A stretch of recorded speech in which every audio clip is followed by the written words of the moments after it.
Set up. Okay, that should be going now. So hi, folks who don't know me. My name is Sophia. I use they and them pronouns. I'm with Capitol Hill Village. I've been here for about 5 years. And my organization helps support older adults who are aging in place.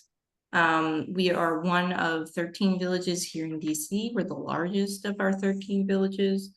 And we're really fortunate to have funding to do really cool projects like this one and be able to have a specific focus on our LGBT older adult community. So this panel is just one of the many events we've hosted over the last 3 years now.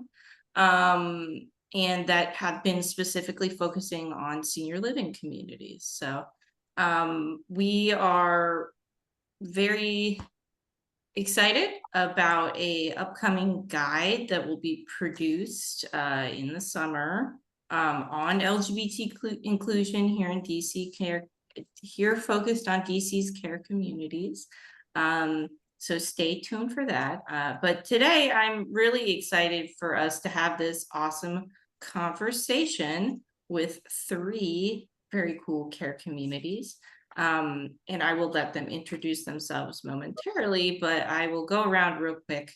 But the whole purpose of today's program and the other programs we've had is to try to increase transparency and accessibility to information on LGBT inclusion in our different care communities. We had a panel full of CCRCs a while back, and so today we wanted to be able to have nursing homes and assisted livings get their time to shine.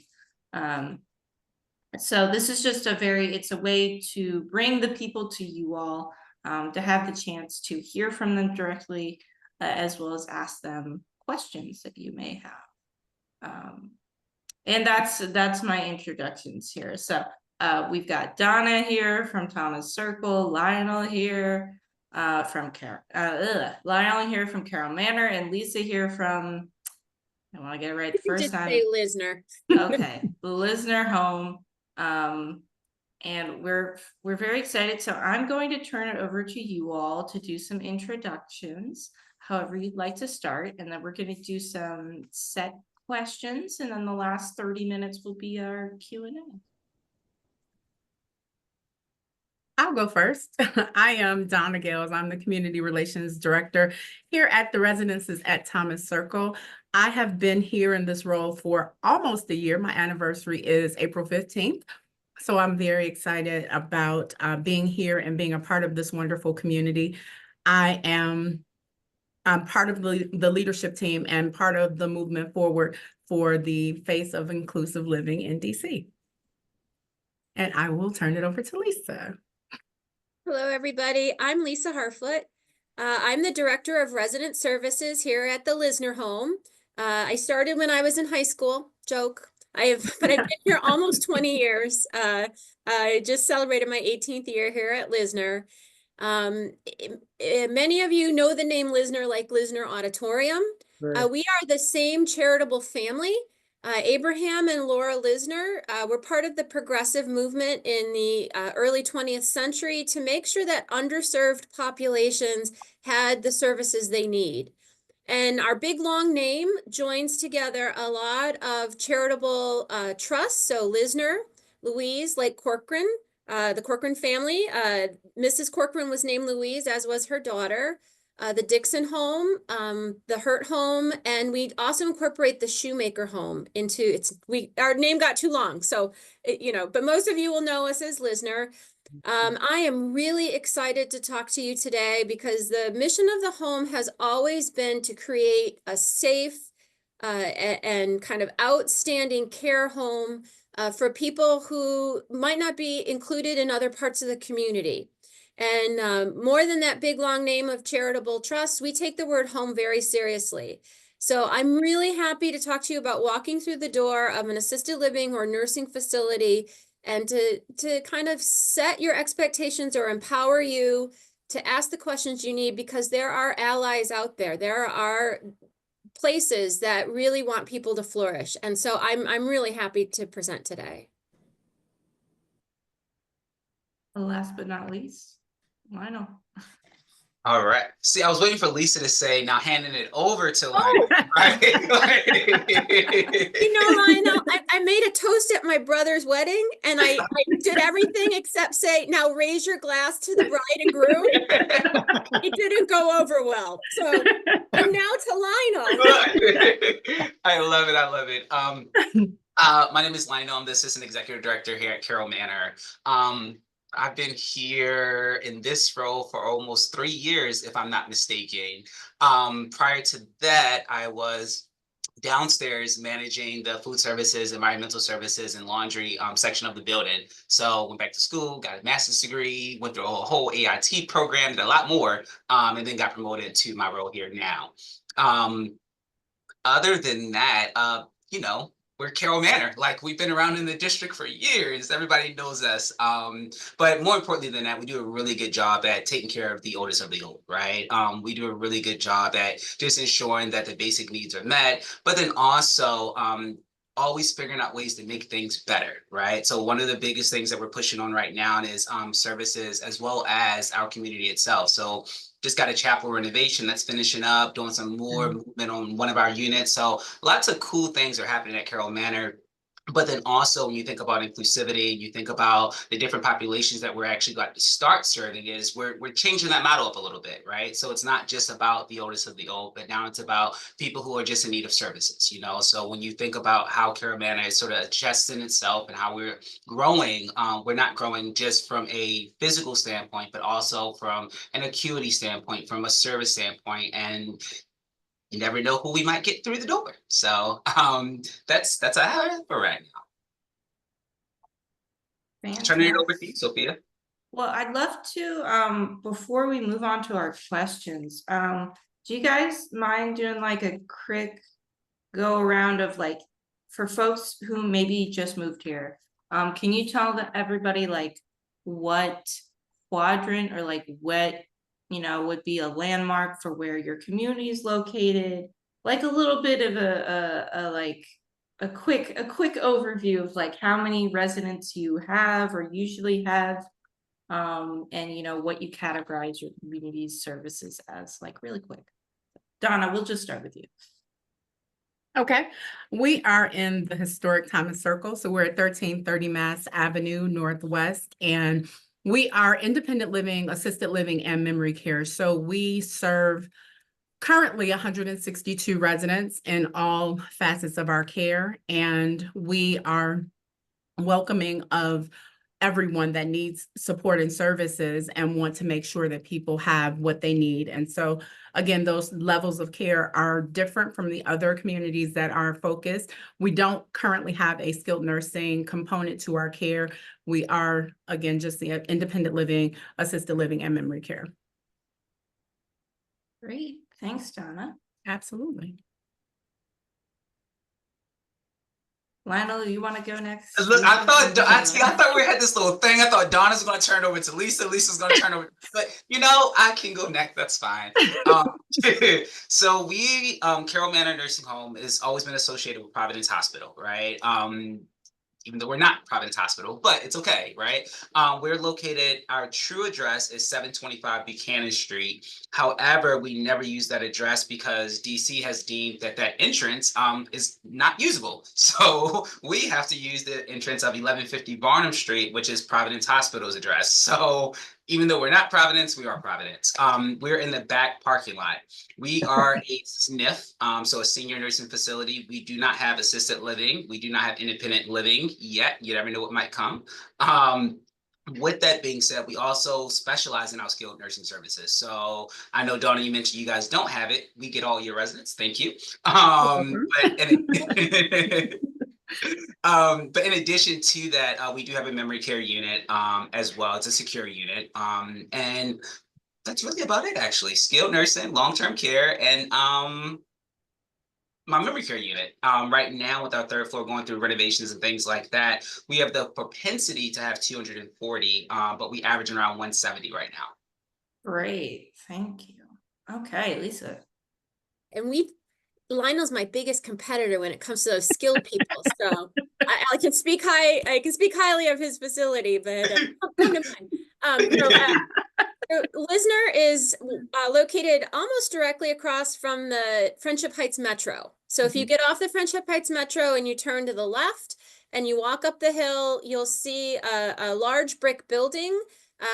We've kind of quietly sat in the neighborhood because our mission doesn't always fit the upper northwest corner of where we are located. Our mission has always been to serve low and moderate income residents of the District of Columbia. And so for over 85 years, we've taken people who could not afford any sort of private pay facility. We often are about 90 to 95% Medicaid eligible. And with the generous trust from the Lisner home and the other names I mentioned earlier, we're able to provide 5-star quality service. So we serve an underserved population with what I like to call 4 seasons care. We have 60 nursing home beds. 10 of those are reserved for people who might come stay and then move back into the community. And then we're very, very, very, very excited. It's been a journey to open 45 assisted living units. So they have kitchenettes, private bathrooms for the same population. So we are a rare provider, probably the only provider in Upper Northwest to do I'll just use the phrase Medicaid assisted living. It's through the home and community-based service. And these will be units that have never been occupied. So we hope to have that open soon. I know, I'm so excited. Yeah, it's been a journey. We had a flood in our building that happened in the middle of COVID. So a sprinkler pipe burst, and not only were we dealing with the COVID pandemic, we had to emergency evacuate our building, and we're coming back. Now we're back. I'll also make a brief plug, that one of our possibilities for anybody on this call is we have partnered with Urban Atlantic to build an independent living in our parking lot. And so we would like to become a CCRC, but a CCRC for those that can't afford the higher end CCRCs. So the independent living will take people who are anywhere from 30% or 50% below AMI. What that means is you have less than $50,000 in retirement income coming in. And that independent living building will partner with us and become part of the Lisner family. And that too is opening probably June or July. So it's 95 units. So it's a really exciting time on our campus to see kind of, we're a new and improved Lisner with the same, history here. Nice. Yeah, that is fantastic news. Significant. We like to party, so the opening party is going to be huge. That's awesome. Well, I hope we all get invites. Hello. Yeah. Okay, so we're gonna kick it off with these panel questions. Because I know this is useful for some folks, I'm gonna also type the questions we're asking in the chat so you can follow along. So bear with me while I get that together. But I'm going to start it off. I think we'll do our little rotation. Donna, Lisa, Lionel, if you all want to switch it up on me, that's fine. But can you start off by just telling us, I'd like to start these first few questions to be focused more on resident experiences. Do your communities currently have an LGBT plus affinity group or like a social group? Or for some folks, there's like DEI committees. But if you do not, would there be support in place for residents who would like to develop one of these groups? Sure. I want to say that we don't currently have any affinity groups. We are, as a community, supportive of everyone in the community. So what's important to one is important to all, and we support that from that perspective.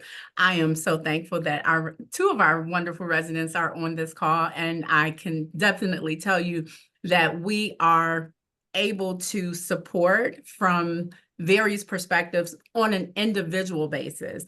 We are very much a community and embody what that means.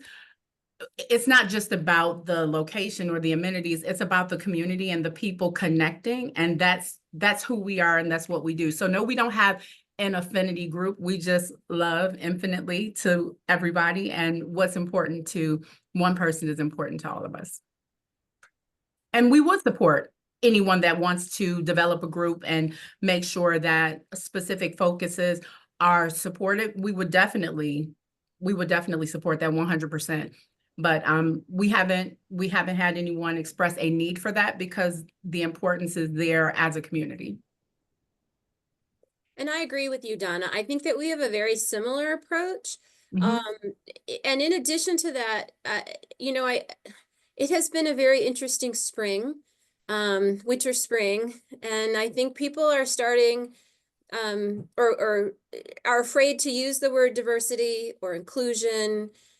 We are not afraid of that at all. That is our mission, right? Absolutely. So we will continue to provide an inclusive, diverse community where people feel valued and comfortable, and they 100%. feel like the facility itself is an ally, not to them here in the facility alone, but in the community at large. 100%. Yeah, and so I think that one of the things that we are trying to do is make sure that our staff are well educated on caring for all the needs of all people in community. So we do heavy staff training on diversity, equity, and inclusion. We are also in the process of working with SAGE to make sure that our staff and the community itself is well aware of the needs for the LGBTQ community as they age. And so we're very open to having these conversations and to helping people feel included. One of the things that I would put back to people listening on this panel is reaching out to your facilities when you feel you don't see their inclusion. So we've talked about having a support group here, having some education on how to legally plan if you have a partner that you may not have done some significant planning for, or you're in a partnership and you want to plan, or you yourself may not have someone to support you in older age. That is something that we have always worked hard to help people understand. And so I think it's hard to really give you a number because we don't always track the number, so to speak. We just know our residents and encourage them to ask for what they need and meet that diverse need. Lionel, I'll kick it over to you. All right. So this is interesting, right? So everyone who knows Carroll Manor know that we are not-for-profit Catholic-based ministry, right? That is reverence to the poor, you know. We are definitely open to it. I think that one of the things that Carroll Manor has always done well, like I've said before, is take care of the oldest of the old. It's been times in which my average age of residents have been 80 something, right? 87 to be exact. It's been times inside of my building I've had 14 to 15 centenarians and it's not that, you know, we're not open to anything, but it just doesn't really come out, you know. It's not something that people are even talking about. I think the cool thing is, and I think that a lot of the LGBTQ education, as well as some of the mandates, are coming right on time, because one thing that we're realizing is that we're opening up the doors to more people, right? Different levels of care, different acuity levels. I think I had a resident here one day that was like 40 something, if you will, you know? So when you think about sort of where the future is going, I'm glad that we, number one, have a platform to work off of, but then also we have our staff members who, as Lisa mentioned, have been heavily trained on LGBTQ, but specifically seniors with LGBTQ, as well as living with HIV and different comorbidities and different walks of life. So I think that the biggest thing that my team is learning now is that we have a bunch of different types of people inside of the world, you know, and that's something that 5 years ago, it wasn't a thing, you know. That's right. But the cool thing is that not only do they get to know who these people are, they can understand what does it mean, right? And that was one of the biggest things that we learned about our community and staff members, is that they don't know what they don't know, you know, and it's nothing wrong with you not knowing, but now that you do know, what are you going to do with that information, you know? And that's the part that we're at now. So I'm excited. I think that if anyone were to even come up and say, let's start something, I'll probably be the first person saying I'll be the chair, right? Right. Because it's like, why not, right? I mean, one thing that we've always done well is, like I said, our memory care. So I know we're working with DC. We have those meetings once a month. If there is another group that wants to come in here and meet, why not? Like, let's see what can happen, you know? It's so fairly new. 100%. Just like Lisa, we love a party, so we Yeah. want to celebrate all the I'm telling time. you, I'm gonna lie. Well, and I'm going to go out of turn because I want to give a kind of piggyback on what you said, Lionel, is that I feel like for a long time there wasn't a conversation about this. Right. What we want to do as both an advocate and an educated provider is that it is an issue. It's been an issue for forever and a day. And it's really, it's important that we acknowledge that, right? That people come to us concerned because there haven't been conversations and they haven't felt included. And it's been a they, but it's people, and we want to make sure that everybody feels safe, regardless of race or gender or sexual orientation. It's just, this is the end for many, and we want people to feel safe and heard. And so I think it is really important to acknowledge the past and to say that's the past, this is the present. And 100%. yeah, and to answer the question in the chat, we, and I think all three of us do provide the Care for Seniors training. The Care for Seniors I'm going to get this wrong. So Olivia in the chat, help me. Care for Seniors Act. Seniors Act. So it's really protective of seniors in the LGBTQ plus community and seniors living with HIV. And the district has done an outstanding job to create guidance on protective classes and how people should have their rights observed and be promoted within our communities. And absolutely, we have 5 of our senior managers are trained through the Office of Human Rights to provide that training. It's posted everywhere. We provide guidance to our families and residents on admission. But I think for those of you who are not familiar with the act, it's a wonderful thing that the mayor has put forward and the council has passed to put this into law, that it doesn't matter if you're Carroll Manor or Thomas Circle or Lisner, everyone needs to listen and uphold the human rights of this population and make sure they feel comfortable. So absolutely. I know we all three do it. Yes, and we are. Go ahead, Liam. Lionel, I'm sorry. Well, it's like, because the cool thing about the new act the new act, right? It's still a couple years old, but still, right? The cool thing about it, though, is that like it's totally different than the current mandate, right? So here it is.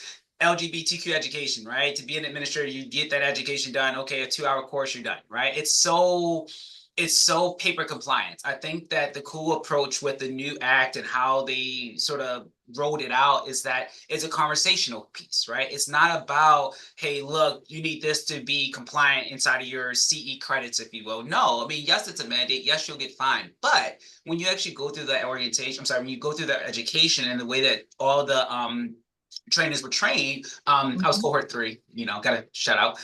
But the cool thing about it is that, like I said, it was so conversational. And so as I'm doing the training with my team members, I'm asking them those very direct questions, like, hey, look, have you had experiences what being people looking at you differently, right? And most people raise their hand because they're either short, they're tall, they're brown, they're what, because we all deal with it. But then you try and switch it up just a little bit, and now it's a whole wonderful world of the LGBTQ, and it's so much that goes into it that it's just like,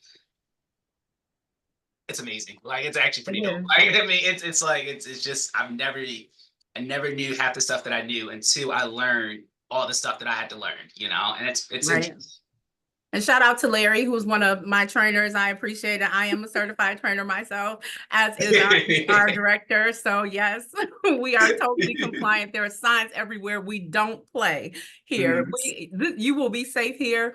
You will always know who is there for you, and that's us. We're here. We're standing together because together we can do anything. So yes, excited to be a part of the conversation that has to continue in order for people to be safe and supported and understood and seen and heard and valued in ways that may not have been acknowledged before. It's time out for that, and it's time for us to move it forward.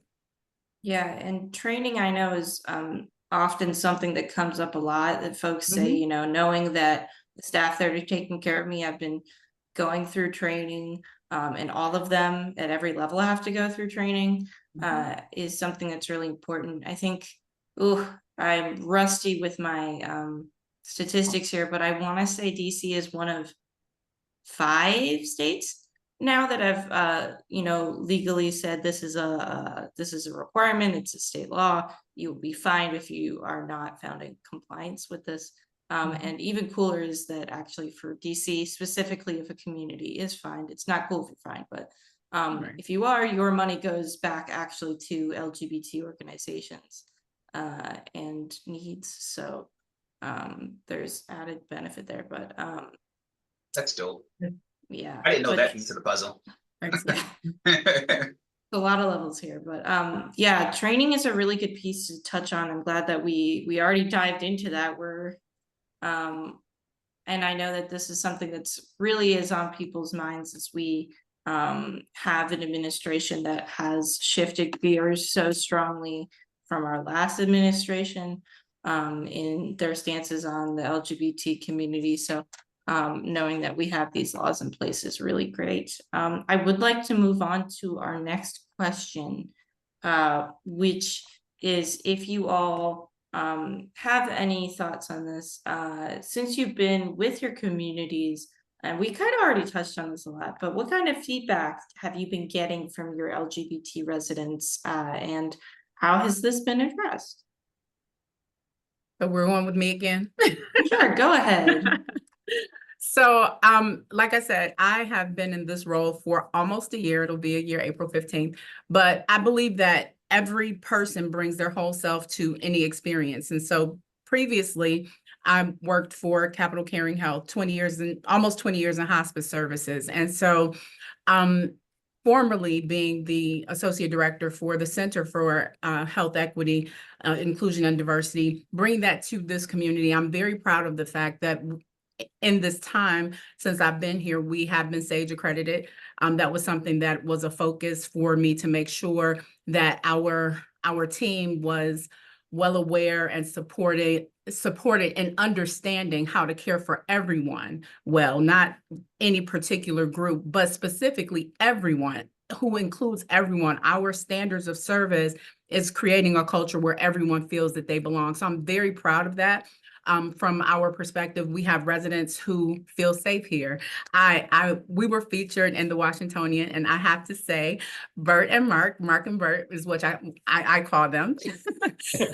They wrote up a wonderful statement that shared with the world that when they came here, they felt safe here, and that more than anything is what I'm the proudest of, because that speaks volumes, because safety is paramount, especially in these times.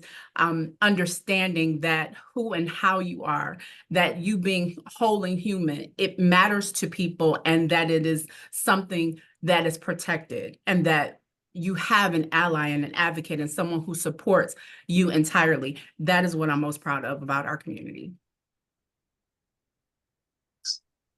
Lisa? Well, I don't know. I can't top it. I haven't been in the Washingtonian. Donna, that It's is, like I feel like I don't even know what to say. It's like I don't have that claim. but I do think, and I know I gave all my elevator pitch early, but it's really an ingrained part of who we are, right? It's we served, women when women were cast aside in society because they were unmarried and didn't have children. We serve a highly diverse racial population. In the 50s and 60s, we had, when the nation was full of great racial divide, Lisner was serving that community. And I think that, again, this is not a new topic. The LGBTQ community wasn't born 10 years ago. This is Right. a long-standing concern for elders in our community. And I think that people need to know that communities like ours exist and that we're open and willing to have conversations. And so part of it is, if you don't want to discuss it because of a past trauma or history, or you have fears, I respect that. No one is going to out anybody around here, but you also need to know that this community is open and welcoming and willing to be an ally and an advocate and provide people with education. Like I said, I graduated social work school a long time ago in the dark era And, you know, we saw a lot of people here prior to legal marriage where partnerships were not legalized or family was a concern. And we have dealt with those problems alongside the residents, and we will continue to deal with the current administration. We will continue to value gender identity and self-identity, to say words like diversity, to say words, you know, like being an ally. And I think that people need to understand that there are communities out there like the three that are represented that are not giving up on anyone within our community. I think that's right there on the money as far as what you said, Lisa. I know that people, unfortunately, whatever you want to see it as, think that when you think about Catholic-based ministries, then that limits certain things, if you will. And it's not necessarily the case in you know. So I know for us personally, when it comes to residents, I've personally never had a resident that came and expressed anything like this. However, I also know that unfortunately, sometimes my residents will come through the door. They don't know anything about nursing homes. They don't know anything about what Carroll Manor has to offer versus Lisner versus Donna. But what I will tell you, I'm sorry, Donna, right? Versus residents at Thomas Circle. But what I will tell you is that we do tours, right? We do tours of family members. We do tours of visitors and things like that. And one of the biggest things that I actually enjoy hearing is that when the tour is finished, oh, wow, this facility is so nice, or oh, you guys make me feel like I'm at home, right? So when I hear that, it's just like, that's awesome, right? Because here it is, we'll get the resident in a couple of days later coming from the hospital, and then they go ahead and echo the same thing, you know? So it's like, it don't have to be, you know, by LGBTQ, they can be 100 pounds and a little old lady, or they can be 300 pounds and, you know, a obtuse man, you know? It's not about that. It's more or less about, we're here to serve. But it's not just about our residents, about our visitors. And when our visitors and our family members see that, next thing you know, that family member, sorry, that resident feels that. And that's one of the things that we like to make sure that we bring home to not only our staff, and they give them that A1 customer service on day one, but then also throughout their stay here, you know, and them always feeling like, hey, look, we're here to joke around, we're here to have a good time, but at the exact same time, this is your home, you know, so we want to make sure we're being respectful to you as well as anybody that you have to walk through the door. Yeah, I think you make a really good point, and that was, I think, one of the reasons why we wanted to make sure that Carroll Manor was represented on the panel today, is because you know, religious communities, I think it, for most of us, would immediately associate that negatively when it comes to LGBT community, and for good reasons for some folks, you know, that is a community that has harmed them. But it's good to know that you all are looking for ways to create a more, you know, healthy relationship between residents and your community and the services you can provide. I would like to, we kind of touched a bit on this. You were talking about tours, we were talking about you know, ads in newspapers. Just a very basic question here was wanting to hear how a prospective resident could find information on LGBT inclusion related to your community. Well, on our website, we do have our SAGE accreditation noted, and it has a link to that information, so that people who aren't aware or who are searching or who might need additional information, they have that at a click's notice. Of course, we do tours. We welcome all the time anyone who wants to come in and just see who and how we are. We welcome that at any time, and we're always open to conversation, whether that be in person or on the phone. We are happy to share who we are, and our website is very welcoming and shows that we would love to get to know the community who wants to get to know us. Lisa? Yeah, so we're very similar. We are not fully SAGE accredited yet. We're in the process. We started that in January. And for those of you who don't know what SAGE accreditation is, many of you may be familiar with SAGE. It's the longest advocacy group. Well, you know, I'm preaching to the choir, to the LGBTQ community. And they offer SAGE Care certification to senior care facilities across the nation. And they also offer, if you are looking for a friend or looking, they have a Sage Care website where you can go in and search for a facility that has gone through this process. And it's not an easy process. We have to have, we have to have over 80% of our staff receive heavy hours of training. They review all of our policies and procedures to make sure that we're upholding what we say we're upholding. They want to make sure our marketing material is inclusive. So to answer your question, Sophia, we have our non-discrimination statement, which should be, now I'm going to, supposed to be there soon, on the Home's landing page.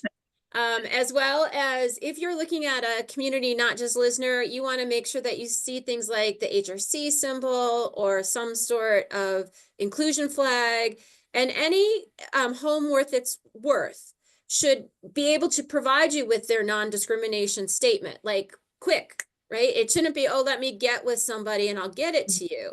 And when you're touring in a facility, you should look for those symbols or for that language. You should look, if you're in DC, you should look for the Care for Seniors information.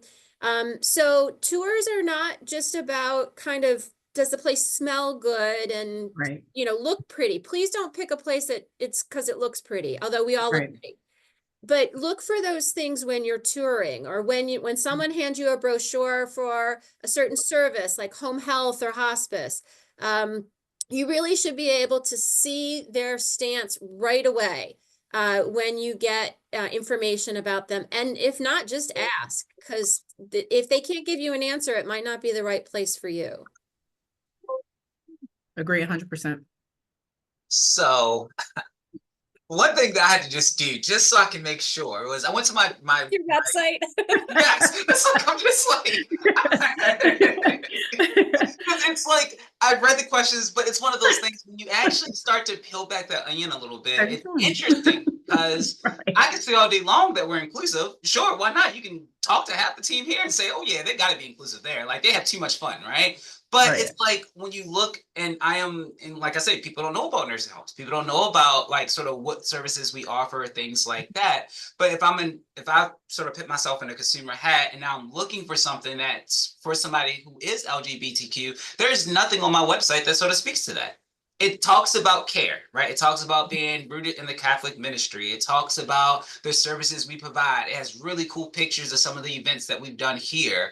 But it doesn't speak to specifically LGBTQ, right? And it doesn't speak to the inclusivity of that. I know that when you walk around the building, you'll see things, for example, the mandate posters and things like that. But no, we don't, right? And I don't think that it is anything that we were purposely not trying to do it. I think that we're so focused on secular things that involve revenue, if you will, right? So skilled services that do this or services that do this. But when you think about that inclusivity component of it, I think that we have some work that we could do. I actually wrote myself a note. I need to talk to my website guy because I don't know 100% what it may look like, obviously, because I know that everyone's so big about brand imaging and things like that, but it does need to be more conversation, but then also action, right? What does that look like? So that we can target a different market, and it's not always done through, it's not always done through them walking through the door, because unfortunately they don't always have the luxury, right? They're at the hospital and all they have is this little sheet of paper that the social worker gave them saying that these are your nursing homes to choose from, so I think to answer the question, we got some more work to do on our website, and as well as making it feel more LGBTQ oriented, if you will. And Lionel, I would like to say that we were in a similar boat, right? And and I still don't know if it's up because we're going through a big website redesign. Tech is not our forte, and you'll find that many facilities, we tech savvy individuals have not always been our market. Yep. But, what I'd like to do is throw it back to those listening online and coming to us is put it back on us. Say to us, because just like we're having this conversation with each other now, we want to hear from the community. What do you need from us? We want to meet you. where you're at. And I know it's not your responsibility to educate us, but we're in this together. So if you ever go on a website and you come to listeners and you're like, hey, Harfoot, you said it was there. We really are open to that feedback. And I think that the community itself should feel empowered to ask for what it needs. It's an interesting time, like I've said, but there are places out there who want to listen. And so please feel empowered when you look at these types of aging services, because we have a lot to learn and we're willing to learn it. Well, Lisa, I would add there is just so much, standing between you and this is like going to be your future home, like you said, for the later part of your years potentially, or for some folks, it could be 15 years. It just depends on when you get into the system. And it is scary to consider, like, the possibility that you could live in a place where people are harassing you, discriminating against you, where you feel unsafe. And I think what our organization has tried to do is use ourselves as a middleman, per se, getting this information that we can then give to community members to make it all that easier. So then you don't have to be worried about having to, try to ask these questions yourself and then out yourself and be put in that position, because that's kind of what people have been doing, or just deciding that they're never going to move to a care community, which, when you need that kind of level of care is tough to consider.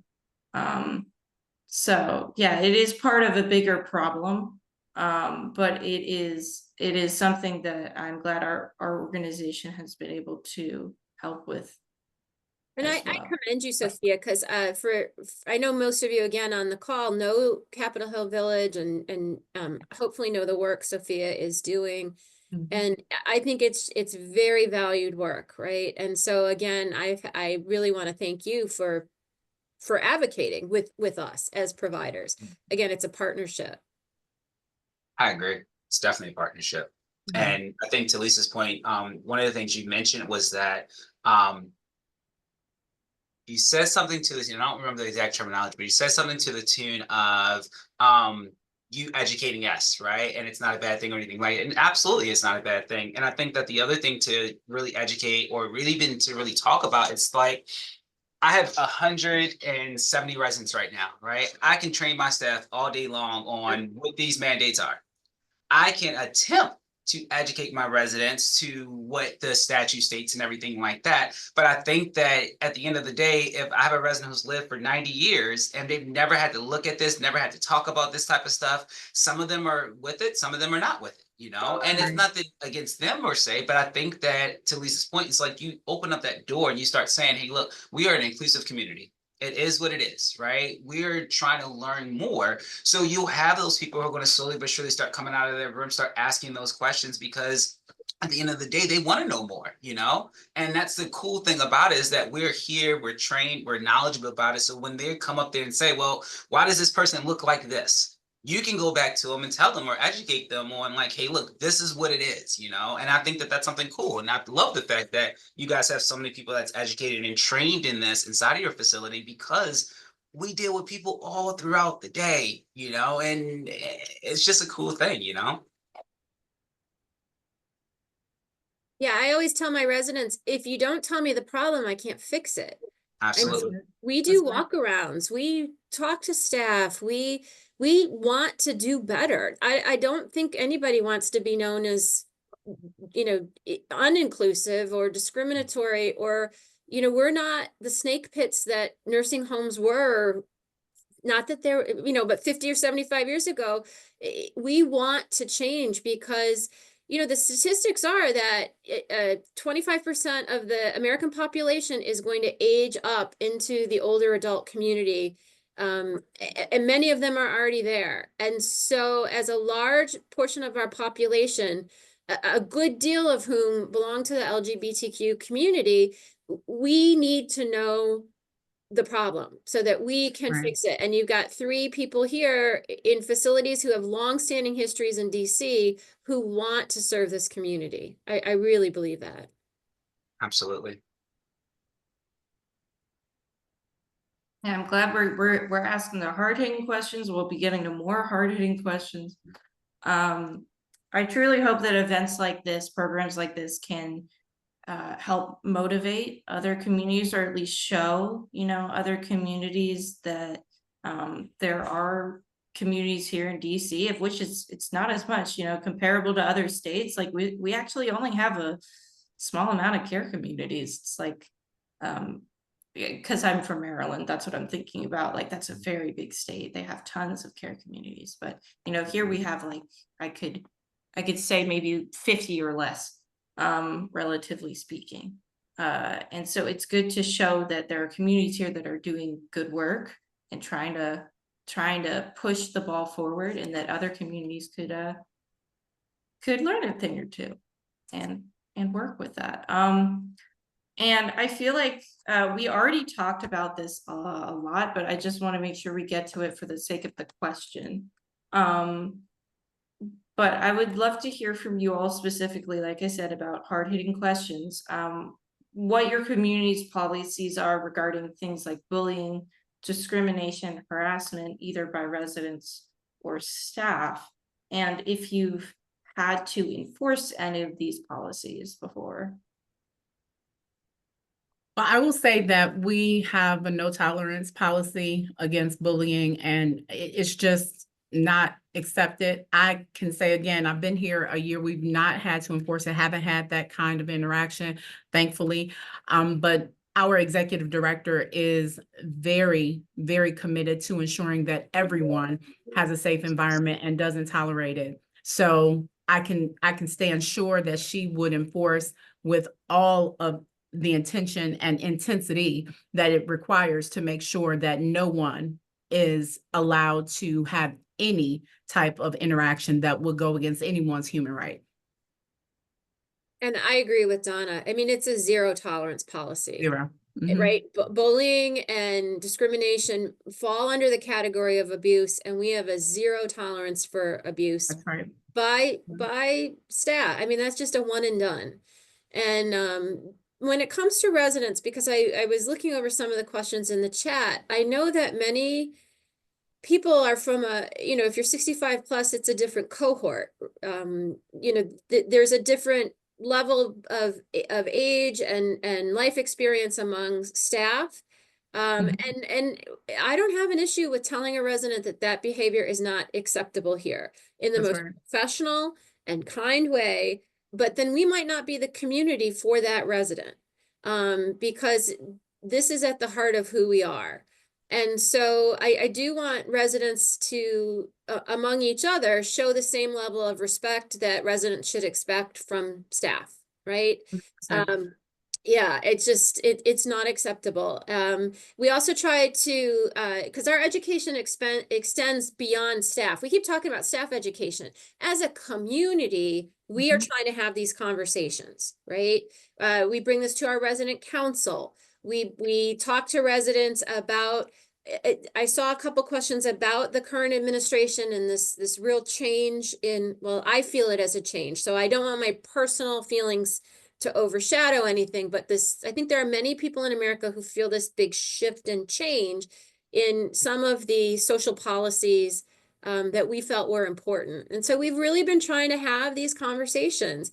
Family members, right? Because we have family members, the resident themselves may not identify with the community, but their family members do. And so we really want to have an all-around 360 approach with what Donna was saying, a kind of a zero tolerance approach.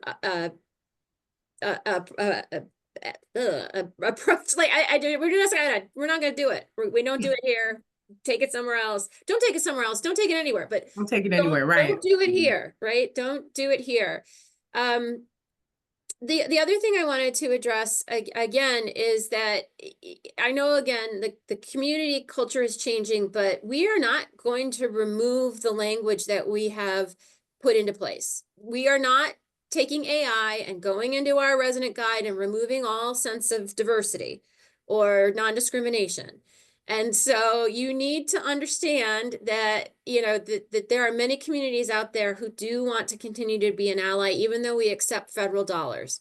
And I don't think that's going to change. It won't. It won't. And I think I think Donna and Lisa, you guys hit it right there on the money, right? We all know policy, we all know standards, right? We don't play that. It's a zero tolerance policy. We've had allegations on residents that I know has not been cognitively able, but I've still suspended staff members just because I need to make sure I do a thorough investigation. I mean, that just goes without saying. I think the other piece to really talk about here is that it's a lot of different relationships that goes on in a community home, right? So you have resident to staff, right? You have staff to resident, you have family member to staff, you have family member to resident, family member to resident, so all these different relationships going on. The biggest thing that, like I said, Carroll Manor trying to do is stress the importance of number one, respect, right? Number two, right? It doesn't matter that your caregiver is a male today or female today. You shouldn't treat them separately, right? Unless there's truly something going on, So I know that we've done on-time education with our residents, as well as family members, just letting them know that here at Carroll Manor, it doesn't matter who my people are as far as my staff members. You may have anyone, and yes, we're talking about LGBTQ, but I have a strong African population here. And I have some family members who don't like coming to Carroll Manor or don't care for my staff members because they can't understand what they're saying, right? Or they have so many issues with the way that they do their practice or the way that they operate or the food that they cook, things like that. And it's just like, me as an assistant executive director have sat down with family members and said, guess what? My staff member's not going anywhere, right? My second floor staff members been for 20 years. They're not going anywhere. They've never done anything wrong. I think you feel as though, and I've said this directly to a family member, is that you feel as though that you've died for this country, you've done this, but they've done their own thing too. You have to be more open. You have to be more willing to realize that it could be anyone that's taking care of your loved one, and they really do care. You may think that they don't, but they do, So I think that a lot of that education is not just for staff, it's for their family members, and it's also for the residents who, unfortunately, 80 years of dealing with this, they have that mindset. I can't change your mindset, but I can keep educating you about the mindset,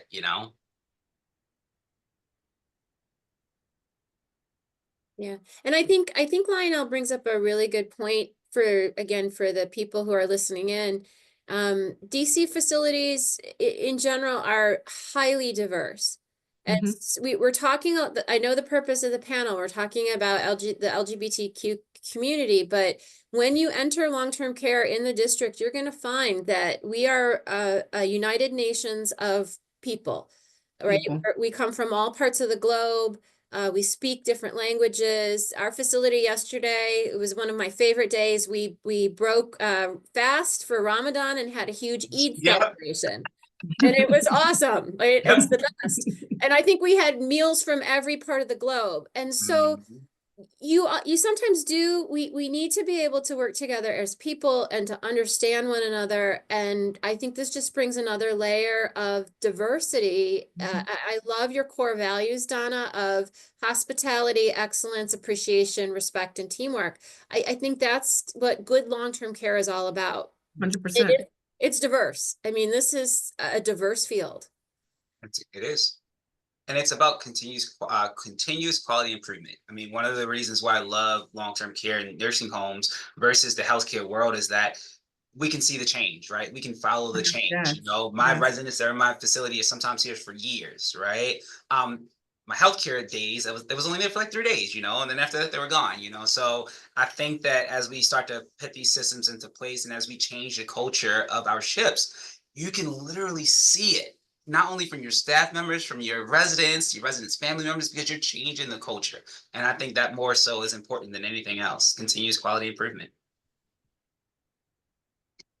Absolutely. I tell our families, when a person comes here, when a couple comes here, when a family comes here, they're not losing or disconnecting from their family. They are enhancing it. We're growing together to build community and build family and to love together. You're going to age in place. You're going to be, the rest of your life should be the best of your life, no matter what age that is. Having a hospice background, I do know that it's the moments that matter, no matter what. And we have to all be committed to making that the best for everyone that we encounter, period. Everybody. I agree. Wow, this is very, very, very amazing points that you've all been making here. I am keeping an eye on time. We actually are doing really good on time, so we might have more time than I expected for questions. Good job, Lisa and Lionel. We got 3 talkers on the line. I think we're doing It's like, pretty good. I'm I know trying not to you say too much. It's like I do want to, Sophia, I followed the Mhm. chat a little bit, and I did want to acknowledge we're using a lot of letters. We are a highly lettered field. Yes. And so, you know, if you're looking for like a CNA is a certified nursing assistant, they attend a certified program and they are the direct hands-on care provider, usually in the rooms, like a nurse's aide. You have licensed practical nurses, RNs, registered nurses, again, different education levels. But when we use the phrase caregivers, and Lionel and Donna, you can comment on that. I believe caregivers are any employee who works in this building. absolutely. I have Yes. seen housekeepers who are the best friends of the residents, like Yes. they're the one. Or our dietary aides, or I love my social work staff. I mean, I feel like they really get in there and they get in the trenches. So when Yeah. you're looking at facilities or you want to really kind of get to know people, talk to the people on the tour, right? Make sure that the person touring you introduces you to like knows the staff, says hello to the housekeeper, says hello to the dietary aide. You know, that the facility itself is an inclusive place for their staff, because you will find in residential services, we're all in it together. If the ship goes down, we all go down together. And so when we use phrases like caregivers, we really do mean anybody who steps foot in this building, from the person who answers the phone to the person who mops the floor. We're all here for the residents. That's right. And just like how a lot of senior nursing facilities are set up, is that this is their home, right? We operate our business, we operate the home, right? Like we're the operations, if you will. So to echo the point, it's not uncommon for my maintenance tech to know like half my residents and to know that this resident likes this resident knows this. And even my housekeeping staff, to echo your point, I went to one resident's room and they're just like, oh, the housekeeper, they named in the housekeeper, oh, they watered my plants today. And I'm just like, okay, cool. Like, but it's just like, I had one resident who told me, she goes, I don't use a call light because there's always somebody walking and they can always help me. And I'm like, how great is that, right? Yeah. Most times you hear that, oh, they're not helping me out with something, but here it is. Several of my residents just feel like all they need to do is just, hey, next thing you know, somebody's walking inside of the door. And my team is trained so much inside of a fact that it doesn't matter that you're a housekeeper. You can go inside that resident's room and ask what's going on, right? And most times what you realize is just, can you hit the light, or can you go grab the remote for me, or something small? But as you build that culture up, and not just with my direct care staff, because they go through their required licenses and things like that, it's my auxiliary departments that don't feel like sometimes that they're part of that direct care. And when in reality, I'm doing my education more with them, letting them know, yes, you are. You know, like you don't have a choice. Like you know her, like you know their food, right? You have that rapport. And then the other blessing that I always echo is that I love my nurses to pieces, but I always say that my residents don't like my nurses, right? They're the people who's going there with needles, right? They're going in there to make sure you take your medication. And then I get my auxiliary services. They're going there with the hot food, right? They're going there with the activities. They're going in there with all the fun stuff. So it's certain times in which I need to pull my activity staff and say, well, hey, look, I know you have rapport with this resident. I need you to use that now because he's not taking his medication. So, and then it's been able to sort of create that relationship within the different departments so that we all know that when it comes to Sarah Jessica Parker, you know, whoever that might be, that it's everybody's job to make sure that Sarah Jessica Parker is happy. Absolutely. We all have a role that comes with the job description, but I tell myself and my team, we're here to help. Whatever that looks like, we are here to help.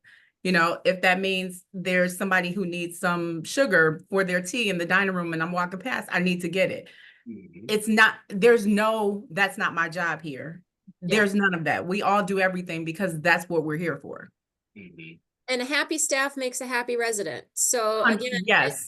as you walk around a facility or you tour, that people are smiling, people are greeting you, people are saying hello, connecting with you. I think that's really important to feel that. People always want to Okay. read about quality of care, and I think that's important. What are the clinical needs? Mhm. And the 3 people online you're seeing have outstanding clinical facilities, but it's the people within the facility. If we're going to talk about building community, you want to see a happy and satisfied staff as well as residents and family members. I really think that's important. Spot on. The very first place I take people on our tour is to a wall on our lobby level. That's all of the directors in the building. And it's our vision wall, because our vision is to become the trusted leader in senior living services by first creating great places to work and then great places to live. Because if we're not happy to be here working, no one will be happy living here. And I can honestly say, and Bert and Mark can say, I'm here many days, late, because I love it here. We love being here because the people who we're here to serve are our hearts. I mean, our our core value is heart. We do it from the heart because any other place that it comes from is not sustainable. If you don't love seniors, if you don't love senior living, you shouldn't be in it. And I can say, because I've worked with Carroll Manor, because I've worked with Lisner, I can say that the people on this call providing these services really mean it, all of us. And that's important. We have to live what we speak. And if we don't, then no one is served by that.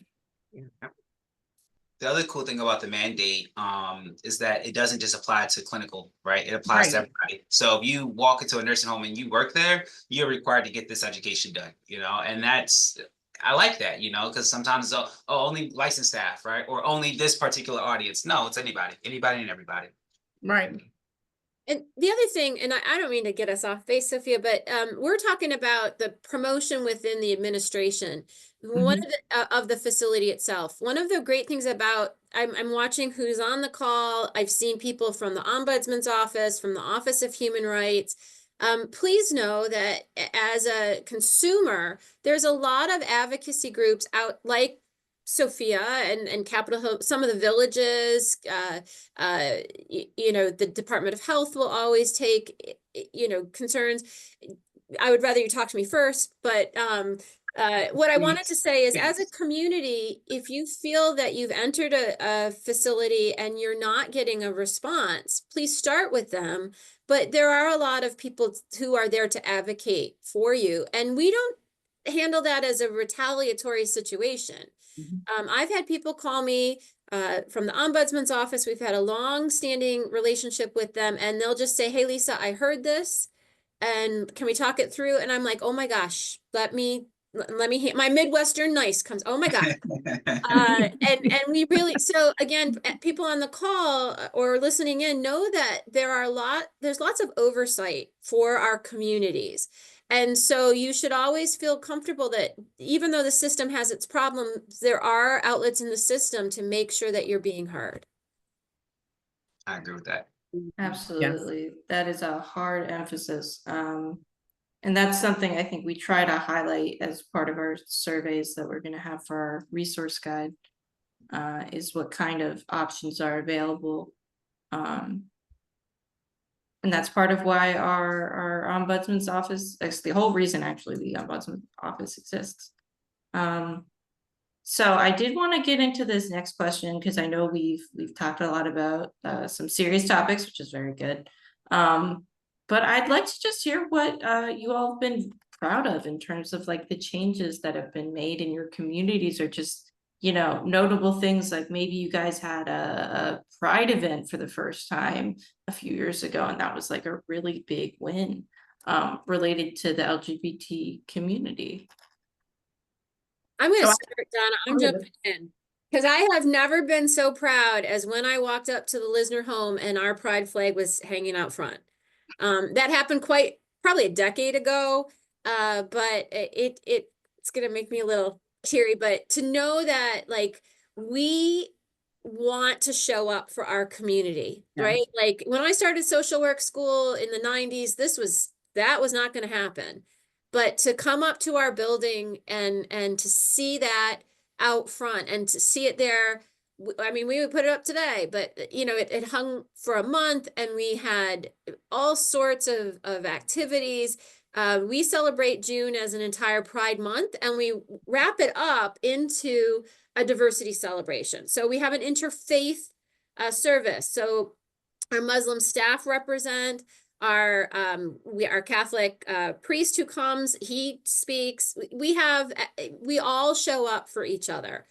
And I really think that that is very, very meaningful for me, because to know that we can take pride in who we are as a community, and that, sometimes that means come to me, I'm a safe haven.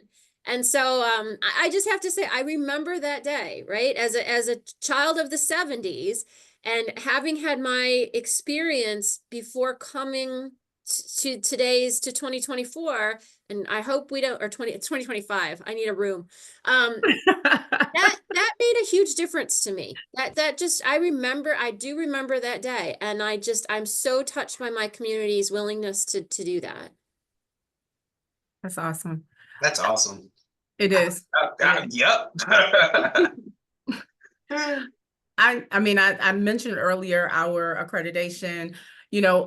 I'm most proud of the continuum, that we started and never stopped. We've always continued to care and show up and be there for the community.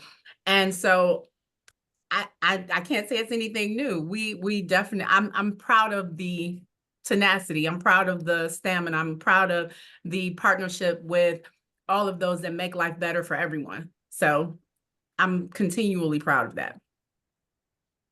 Well, I guess this is when we get our slap on our wrist. I don't think we do a very good job at it, and I don't think that we highlight it enough. I know that, like I said, we could talk about it all day long, but when you think about moments that we've had here, I think about district stuff, like we've done the fun run with DC, right? We do a lot of stuff dealing with DCHCA. We do a lot of stuff with like Co-Imagine. We did the last conference here last year, right? So like we do a lot of stuff like that, which is cool, but specifically around this type of community engagement and just showing people that, hey, look, we're open.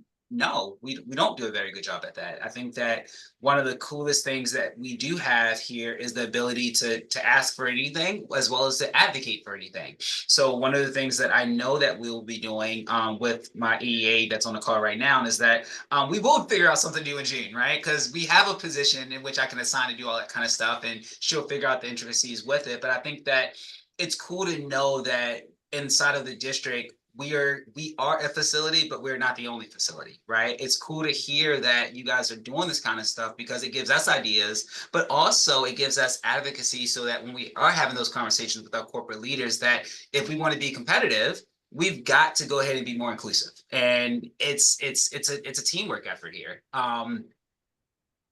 Will you, the panel on this meeting, participate in 2025 World Pride in DC? If so, how?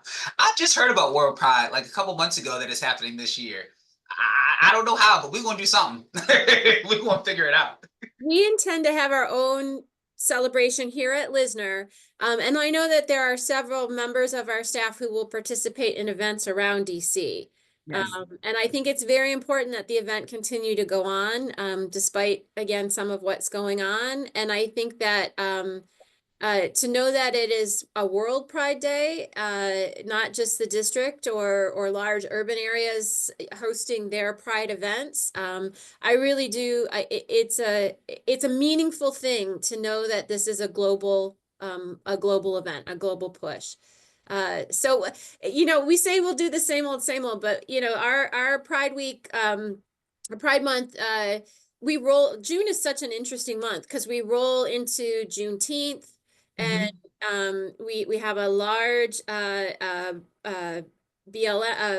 Lives Matter. We have posters, and we have people discuss their heritage. Last year we had the Olympics kind of thrown in there too at the end of the month. I know that's a different topic, but to think about the ideals of peace and sportsmanship and global unity. So yes, I do look forward to that. I really do. Yes, we do as well. Of course, you all know I'll be on the call this evening, finding out more about what we can do to participate with World Pride, but definitely we celebrate every day. So I'm thankful that we are aligned to participate. And yes, Sophia, we will definitely want to chat with you about Silver Pride as well. What is Definitely that? excited about being a part. Silver Pride is the Pride celebration within Pride, because there's like mini prides that happen, which is So many. phrase it like that. And So- that's just the specific celebration for older adults. Oh. Which I think, I have to say, Silver Pride is a really fascinating group because they know the history of the struggle. And it's almost, you know, you asked me for highlights. One of the reasons I do elder care is I just love people's stories, right? I'm obsessed with people who lived through history and what their experience was. And to hear some of the Silver Pride stories of you know, being at, I know that this sounds cliche, but being at Stonewall, or, you know, being, holding a marriage ceremony when that was something that you never thought you could do, going to some of the states that first offered partnerships. And I really think that this is an interesting group that, much like other groups in history, I hope we capture their stories.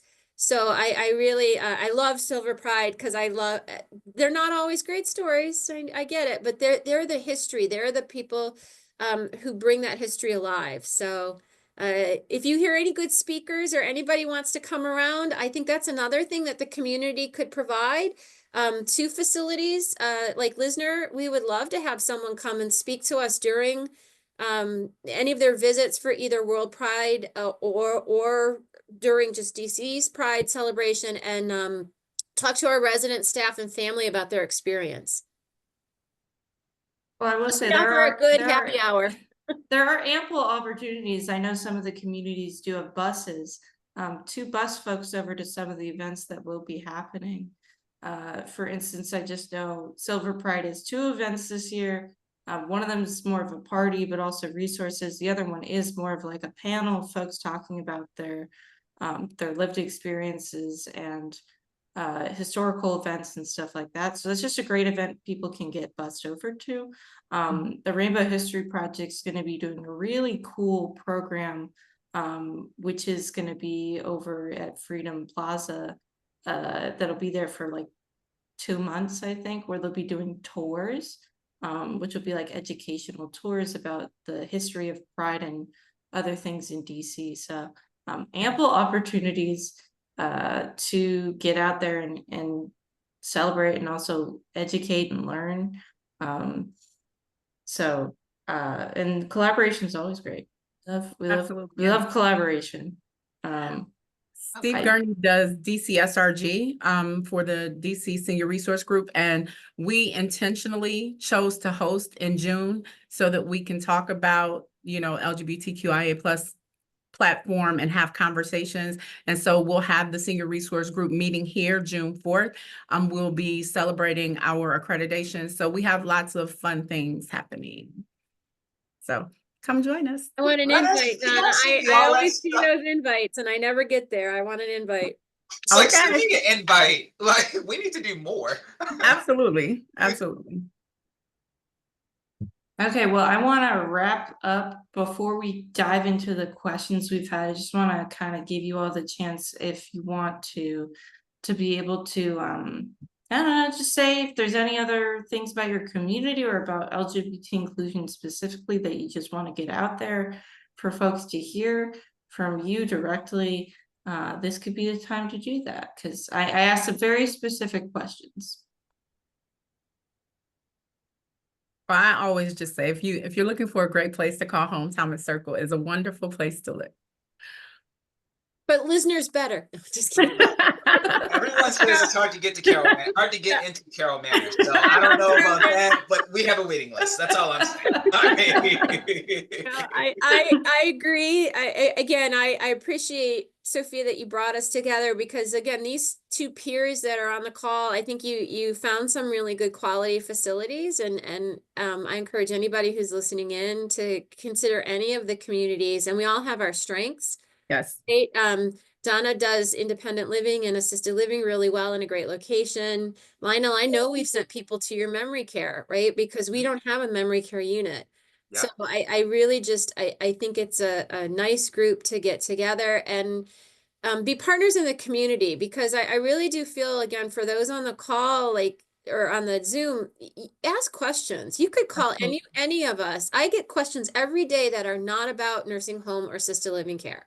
They're about district benefits, or they're about how do I hire a home aide, or, you know, what do I do when I notice this change in my loved one? And I think that you're going to find that facilities sometimes in their admissions department or in their community liaisons, we're resource people. And you don't necessarily have to move in with us to pick our brains about certain things. That part right there. Yeah, so my final plug, I can't tell you, I'm so much fun at a cocktail party, because nobody wants to talk about what I do until grandma gets sick, and then they won't get off my phone. Right. I wholeheartedly agree with that. My 100%. desk, if they know that I'm back here, they'll transfer like the weird calls, because they're just like, Lana, we don't know who to give it to. And then sometimes it's just a matter of, this is where I'm at. My loved one needs to go somewhere, or my loved one has this going on. And then I'm just sitting here like, well, let me understand your story a little bit more. So then I'm peeling back the onion. And then once I know enough, I'm like, okay, well, I'm going to direct you here because I can't help you, but I know daggone well Lisa can help you down the street. Like, you know, but it's understanding their story, you know, and just figuring out the best way to navigate, because as Lisa mentioned, like, you don't need to come to Carroll Manor. Carroll Manor is not for everybody. You know, That's right. sometimes you guys want to stay at home, and you guys just got to figure out how you guys can stay at home. And I'll give you the proper resources so that you feel comfortable, so you can reach out to this person and just see if that's something that's feasible. And I think that being open, but then also being polite, being respectful, actually listening when people are talking, some of those core skills, it creates a relationship, but not just with the home, but just with yourself and those people that you engage with. Yeah, And somebody says, do we have is there, well, not to me specifically, but is there space in your facility to host events? Absolutely. So, and I don't charge, and we have a lot of parking. We have no issues with parking here. We have plenty of parking spots, all right? And we don't charge either. So we're good there. If you Yes, guys I would say you probably have the best parking in DC, Lionel. Absolutely. All of the We're not parking even quite spots. in DC, so it's like you don't have to deal with all the traffic and stuff that you guys have to deal with. You don't have to pass by the Capitol. Like, no, we right there on the cusp. And I will say, I think that a lot of facilities are open to hosting events. Yeah. Absolutely. Because I can think of my peers up here. I know Forest Hills or Sunrise, Grand Oaks. There's a lot of communities out there that if you live in the community and you're interested in hosting something, reach out, especially when it has to do with elders, because in some ways we're a captive audience. I think it's interesting that, you know, I have 100 people here looking to be entertained. So, or who want to join a group, and mobility wise or health wise, it's hard for them to get out. So, your local elder care communities are wonderful places to reach out to if you have a talk or a talent. We're really want to be integrated within the community. I know we support once a month. We have the Alzheimer's support group through the Alzheimer's Association. So they come here once a month, and then people from the district will come in, and then they'll meet, and we have their own private space. They can eat downstairs if they want. So we do have that space. And then I know, like I said, we did the Co-Imagine meeting here. We do DCHCA meetings here. One of our nurse educators, like one of the head honchos for the nurse board or something like that. So she always has a bunch of nurses coming through the door. I'm just like, hey, y'all looking for a job? Like, you know, like, so it's always Still something. our nurses.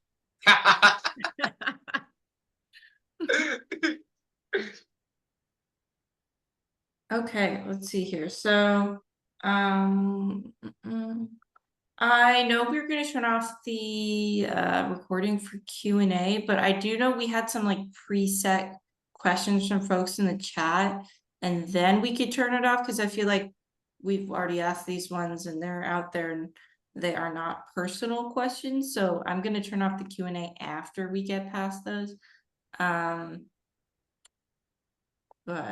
I just want to thank again our panelists for taking so much time from their day to have such important conversations. And I think one thing I want to underscore that has come up a lot today is that I know sometimes we can feel like a lot of communities are just here to take your money.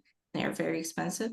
But I think one thing that's come across very apparently, at least from these three communities, is that you know, their bottom line is caring about their residents and making sure this is even the right fit for you. So that has been really great to hear. Okay, so we had a lot of questions to get to here. We already answered the question about laws related to long-term care and training about staff, but then we also had a specific question in regards to just wanting to verify and clarify if this required training for staff on LGBT topics extends to CNAs, because some folks have had some more direct experience with CNAs who may not have been as friendly or have been involved with harassment or discrimination. So that was the specific question, refers to CNAs and making sure they are trained in LGBT training.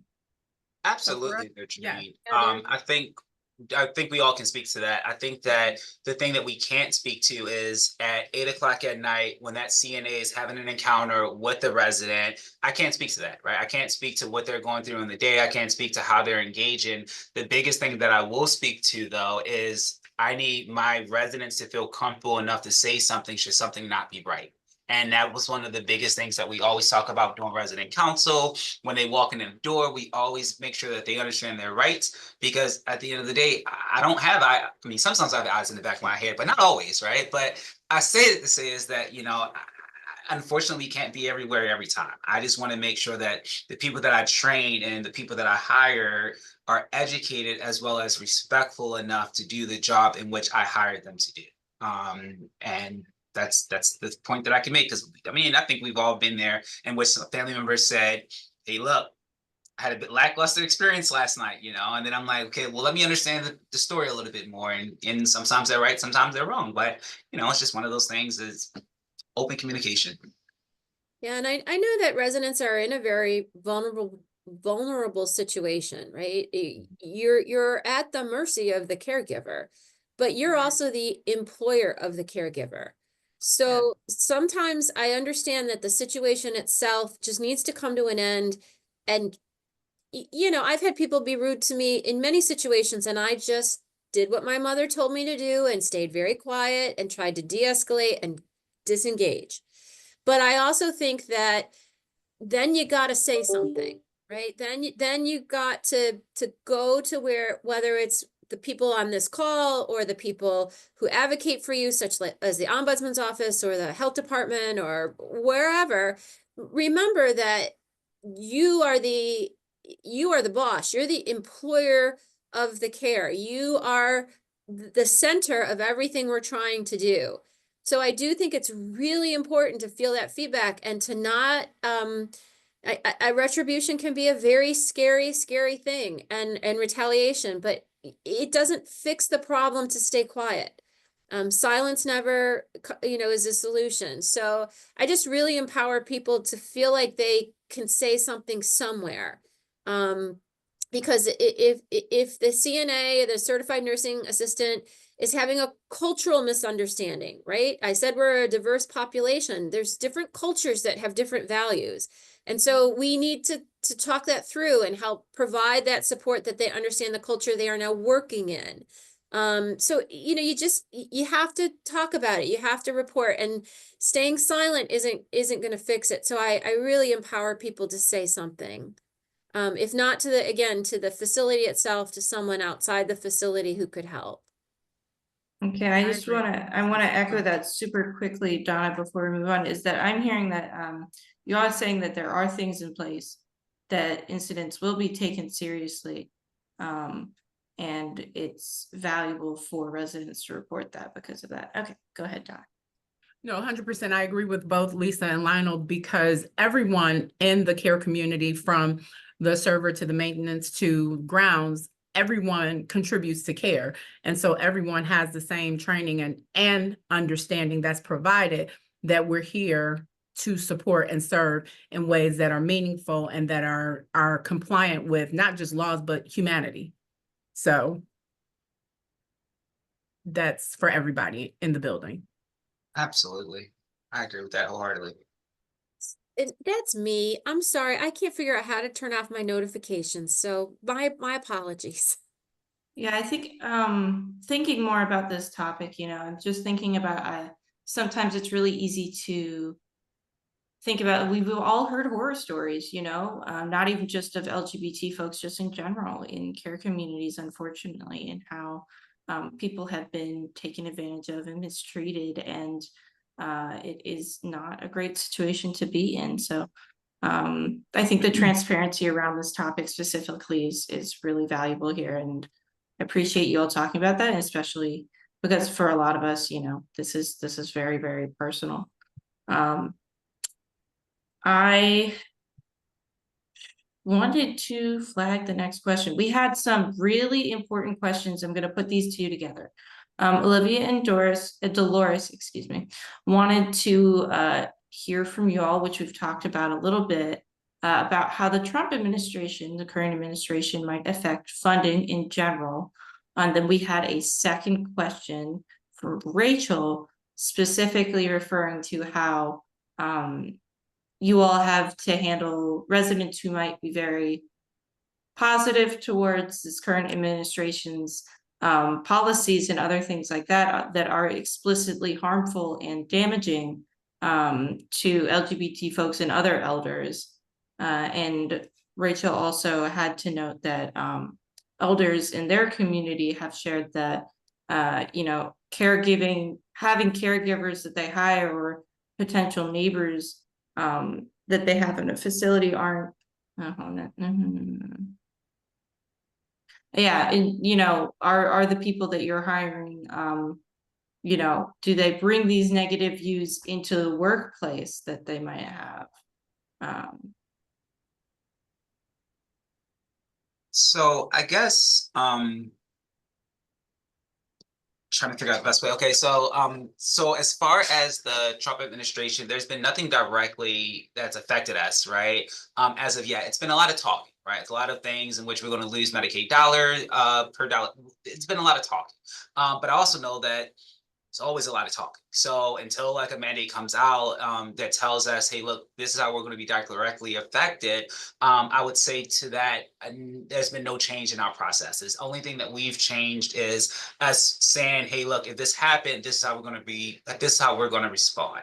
So we've done little pilots and things like that. I think the other point to that with regards to the residents that we serve is that here at Carroll Manor per se, I don't have a lot of people who are vocal about their personal beliefs as related to the Trump administration, as related to religion, sex, anything. They're just not. I mean, that's just the residents that we serve. I had a facility when I lived in Rhode Island, though, who was very serious. They were very vocal, right? But they were vocal because they were another Catholic base, but they were, I guess, Waco was slightly different. I'm sorry, Rhode Island was slightly different because they were upset if you didn't have a child, right? So it's like, oh, you live your life, you didn't have a child. So that was the type of energies. But honestly, it's just being about being respectful, So we used to always just tell them, just cut it out, and it's just literally sort of just molded after that. So no real big changes per se. But we do what we do best, is just serve, and everyone's entitled to their opinion. I may not agree with it, I may not like it, but I'm not going to treat you any differently because of it, and neither will any of my staff members, I would hope. I think that the bigger thing is that we're here to take care of you. Me taking care of you has nothing to do with the president that we have right now. It just doesn't. Yeah, I would agree with that, Lina. I think we're a pretty isolated community.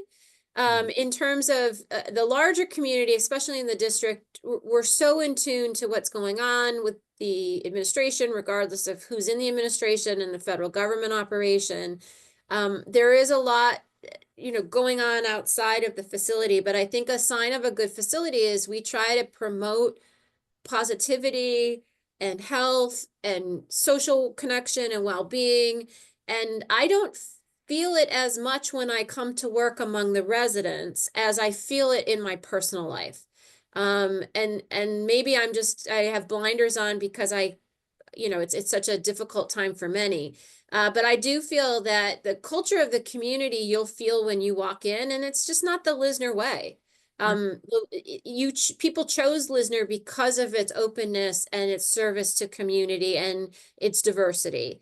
So I can't speak for all communities. I can just speak for mine. And I do feel, again, like we're isolated and people kind of see things in the same way because of the Lisner culture. And again, that zero tolerance. If I had someone on the far left espousing certain things, we would probably say we're all one family, chillax a little bit, right? So I think that you're going to see when you have 120 staff, 100 residents, and 500 visitors, we understand that as a community, we've got to be somewhere in the middle and be a cohesive group. And I think that that's really more our culture, to stay in that isolation a little bit. It's not what I live my personal life, but I do think it's the community life. I definitely agree with both Lionel and Lisa in that I think of Thomas Circle as a little oasis. It's kind of like we're our own place, and it's like there's another world out there. Oh, okay. It's like we're living here together and supporting together. For us, because we're different in that we don't have Medicaid beds or no insurances pay for our services. We are all private pay. It doesn't impact us that way, but we're aware, we have an awareness of what's happening to those around us, and we care about our community at large. And so we are sympathetic and empathetic to those that it may impact in a different way, but we also are supportive of the community and culture that we've intentionally built. I really like all of these responses. I thought of a follow-up question. I think even though you've already given very good responses to this question, that might, I think, even more specify your responses to this original question. I know neutrality in terms of folks' professional, day-to-day jobs, stuff like that has been emphasized by all of you. But would you all ever be in the position to potentially give someone a different aid if they requested, or if someone I can't remember my handwriting. I don't know what this is. Yeah, if you wanted to switch them with an aid, or would you be open to things like providing de-escalation training to your staff, stuff like that, to help facilitate a just a better environment for everybody? 100%. Absolutely. It's just all following the plan of care. I deal with it a lot with some of my residents who sorry, I just thought about one of my residents who chose not to have a male caregiver. And then when you peel back the onion, he's all like, well, I've never had a male wash me up before. It's always been a female, so I don't want to start today. And it's just like... And vice versa. I can't. Right. Absolutely. And vice versa. Absolutely. Exactly. So, right? And I laugh about it. Somebody who's male. Yep. And exactly to that point, right? So it's just one of those, absolutely, it's their right. It's no issues for us to make that change. And I think that that's not only what you're hearing from us, but that is the way that DC Office of Human Rights regulation is written. For example, you have a right to identify what type of roommate you want. The roommate certainly has a right to identify what kind of roommate they want, but we're always trying to match people, right? It's important if you're many of our rooms, we're different. Our rooms are semi-private. We were built a long time ago.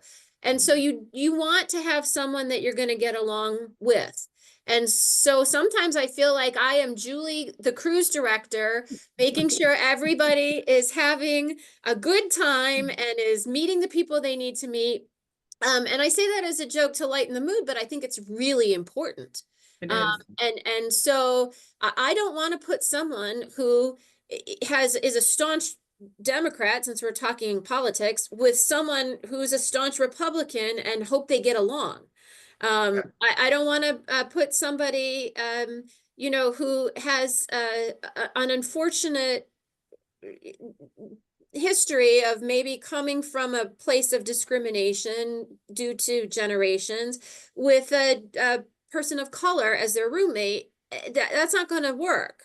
And so we're not trying to promote one over the other. We're really trying to personalize your care, be very person-centered in our thought process, have each resident sit at the heart of those decisions so that you can be comfortable. You know, another example is, if you can't tell, I like to talk. I would drive a silent person crazy, right? Or my husband likes to watch TV at like volume 26, and I hate TV. So, you know, we hear these things on both the serious and the not as serious but important level, and I think that that's really, you got to have a staff who will do that for you. That's important in the facility choice.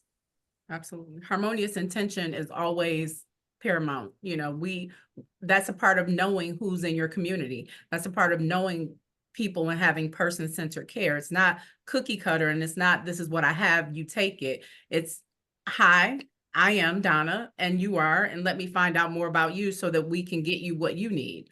And that's on in any arena of our care, independent living, assisted living, memory care. It's customizable care because it isn't one thing for everybody. We have to know who we are serving and be intentional about doing that. And if you're unhappy, we're unhappy. Correct. So let's get people to where they're content. That's right. I think the other cool thing is about, and Donna, you mentioned about knowing your residents, right? It's like, I know that if I always see Sarah and John always next to you, Sarah, I see two females, Sarah and Brittany always next to each other, right? And it's just like, okay, I may not be able to put them together yet, but let me work on a plan so that they can be together because they want to be roommates with each other. And we have that ability to do that, you know? And I know that one of the things that I always talk about, it's like, I talk to certain residents, they're just like, well, their TV is on all times throughout the night. And I'm just like, I know they like to watch TV at night time, but then I'm like, okay, who do I know that likes to watch? Okay, let me move you to this. So it's just like, it's literally exactly how Lisa, you said, it's like you're a cruise director. You just got to figure out sort of the best place for your residents, you know, and once they find that spot, everyone's happy. Fantastic. This is great. I'm going to stop our recording now. So if folks want to, hold on a minute.